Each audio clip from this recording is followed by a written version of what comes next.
take them for what they are. But here's something else that I learned. The digital natives, the ones who have grown up never knowing a world without computers or keyboards, manage information differently from, well, from me, for one thing. For example, people of my background tend to organize computers like the filing cabinets we grew up with. We even have desktops with little file pictures on them. And when we get a document, we put it in a file. And when we want to go find something, we go look for that file. And we pull out our document. But what student colleagues in Chicago showed me is that digital natives have a radically different approach.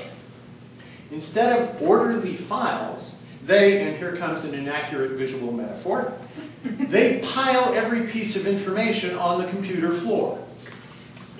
Only they mark it or tag it certain words and ideas here and there. And then when they want to retrieve something, they send this digital bloodhound search engine into that pile of laundry on the floor. Now, instead of retrieving one specific document that I had in mind, they will pull out a whole string of things that are related by these tags. Let's say it's spirituality.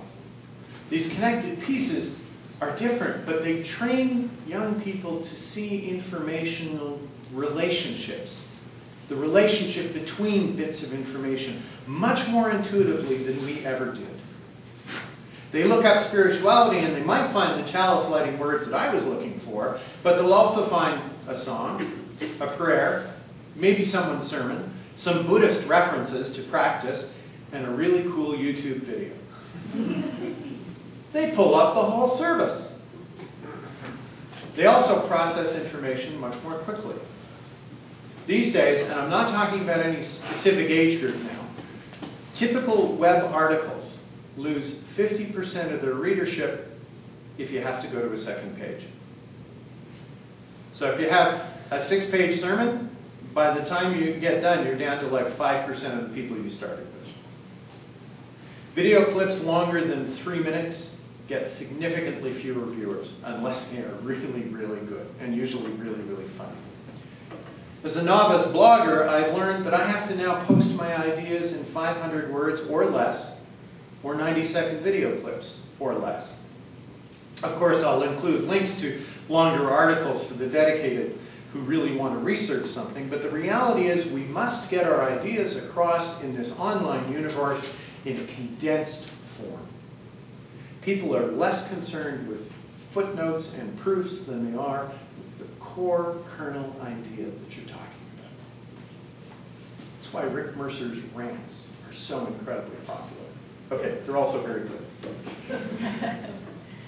And the next part is they don't just want to consume this information, they want to participate in the conversation.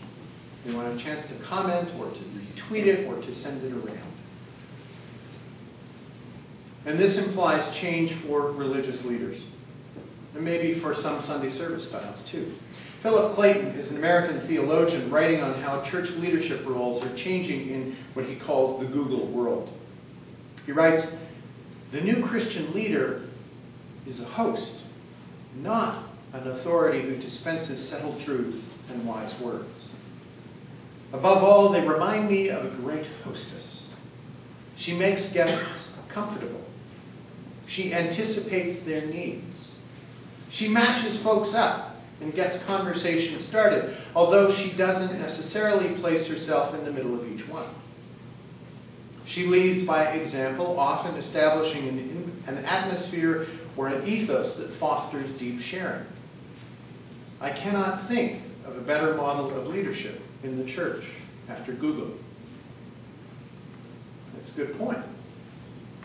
As someone who makes his living standing up in front of a church, it is a challenge to provide week after week content that is deep or as fully developed or even as well presented as in, say, the average TED Talk. So maybe part of the job is going to be the host for a Sunday morning where the central content portion will be the screening of a TED Talk built around worship arts and sermon discussion and facilitation and expanding the conversation afterwards. I recently saw a clip of a minister in the United States who has a live feed screen on the stage where listeners in the service or those online, because it's live streamed, can actually tweet their responses and comments while he's preaching. This is going up. I find it. And then, no, here's the next part. He stops halfway through the sermon, and they sing a hymn or take an offering or whatever they might do. Meanwhile, he goes over to the side of the stage, pulls out his laptop, consults all these posts, and then does the second half of the sermon responding to what people have said. Now that's interactive church. Now some, especially people in my business, might think this sounds pretty scary. Some blog followers, some of my blog followers have responded anxiously to my posts by making calls for slow church, like slow food, things that stew and take a long time. They've reminded me that we really build in these congregations of ours is a sense of community that comes from physically being together with other people. No amount of social networking can provide what you get by being here Sunday after Sunday with other people. Said one commenter in her early 30s, I definitely feel that there is a balance to be struck between the worlds. I don't think virtual church could ever supplant the many virtues of communal worship under the same roof. I'm seeing advances of IT as a bolster to religious education and a catalyst to religious and spiritual movements. And I don't think our biology or soul allows us to accept it as a complete spiritual solution. I agree with her. But to sit back and think, we're okay then, we'll always need a congregation, alone is a poor idea. We can no longer count on a single strategy to sustain us. Our congregations are actually shrinking in Canada and the United States by about 1% to 2% per year. If we do not reach out to those who can pass as digital natives, whatever their age, then we are risking our future.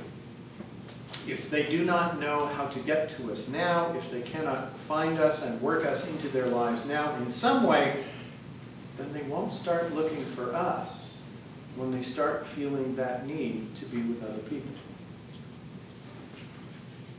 So how do we do this? Well, Liz James, who you know, was one of my classmates in Chicago, and she offered this observation that made us all sit up and take notice. She said, our churches offer two things to both boomers and millennials. They offer freedom of belief and religious community. Now, boomers, people who've been coming to church for some period of time, they're accustomed to religious community in their lives, and they come here because they're excited about the freedom of belief thing. The millennials, by contrast, they already expect and live freedom of belief in all things in their life, and they'll come join us because they're excited to be part of a religious community. So she concludes, and I love this part, we need to promote freedom of belief in church, but talk a whole lot more about the promise of community in our online presence. Makes a lot of sense. But go look at most church websites, and what images do you see? People? Video clips of people of all ages saying, hi, come see us? Nope. You see pictures of church buildings and chalices, sometimes the library. If we want to impress these folks with our communities, then we best find ways to put our community online. In images, in video clips, with social network links that are up to date and interesting, with conversations, with lots of content. Saw a wonderful video, Richmond, Virginia. Look for the congregation in Richmond, Virginia. They have a 2.5-minute video of church members on a packed Sunday morning saying, welcome, come join us. There must be 60 different people in this, speaking about 20 different languages. It's a beautiful, joyful little clip saying, here we are, come see us. This is what we look like. This is our... People don't have to go, how old are you? What's your gender balance? They see it. It's right there. just from people saying, hey, welcome. It's beautiful, beautiful place. So we need to start putting more of that into our online presence and including content and means of communication between people that will allow folks to connect who will never darken the doors of this lovely congregation of yours, but who might like what we have to offer. And that brings me back to Peter Morales, asking us to think beyond the congregational model. We have long defined ourselves as an association of congregations, he says. We need to think of ourselves as a religious movement. Creating ways of engaging people who are not members of our congregations is not a threat to our congregations. Quite the opposite is true. We can lower the walls between our congregations and the larger world. This can help make congregations stronger. The physical church and the web church have to be integrated. What you find online must be what you find in church, and vice versa. And the new role of leadership in churches and congregations is not going to be to think of the online world as simply a notice board or a place for your newsletter or a way of saving paper. It's going to be a place where church, in part, actually happens. That's a big mental shift. We have to make church happen out there as much as in here. But we don't have to give up the things we love, friends. We do need to think about carrying our Unitarian message into a different kind of space, in ways that are appropriate to the people who inhabit that space and who thrive in that space. But it's not about giving something up. It's about adding ways to reach a more diverse and much larger